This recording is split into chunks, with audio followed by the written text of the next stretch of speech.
एक समय की बात है। विलोवुड नाम के एक शांत और सुंदर गांव में एक प्यारी, जिज्ञासु और नेक दिल की लड़की रहती थी, जिसका नाम था रिया। रिया को चित्र बनाना बहुत पसंद था।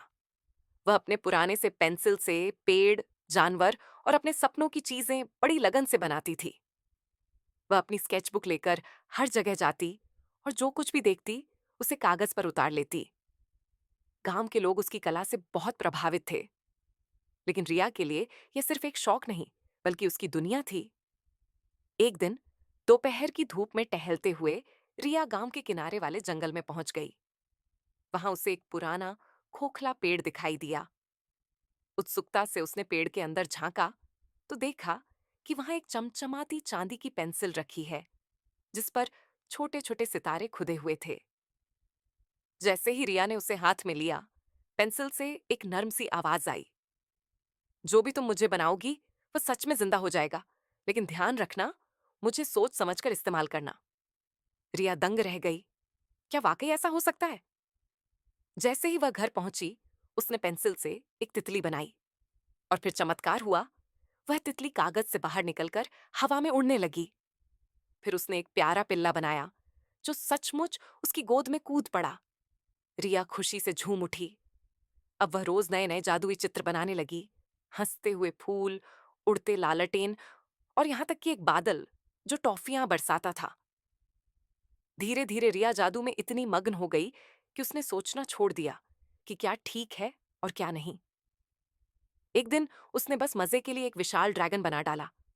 ड्रैगन जिंदा हो गया और जैसे ही उसने आग उगली, पूरे गांव में डर फैल गया। लोग इधर उधर भागने लगे, जानवर छुपने लगे। रिया की दादी घबरा कर बोली, रिया रुक जाओ, जादू एक उपहार है, खिलौना नहीं। रिया को अपनी गलती का एहसास हुआ। उसने तुरंत पेंसिल उठाई और एक शांत हवा बनाई, जो ड्रैगन को धीरे धीरे पहाड़ों की ओर ले गई। फिर उसने जानवरों को गांव में वापस लाने के लिए इंद्रधनुष का पुल बनाया और एक जादुई झाड़ू भी, जो गांव की सफाई करने लगी। धीरे धीरे सब कुछ पहले जैसा सुंदर हो गया।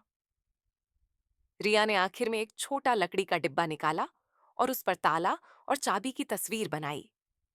जैसे ही उसने पेंसिल को उसमें रखा, वह धीरे धीरे फीकी पड़ गई, मानो खुद भी आराम करना चाहती हो।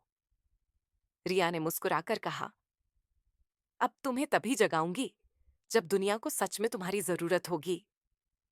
उस दिन के बाद से लोग रिया को जादुई दिल वाली लड़की कहने लगे, जो अद्भुत चीजें बना सकती थी, लेकिन उनसे ज्यादा जरूरी बात समझती थी कि कब क्या नहीं बनाना चाहिए।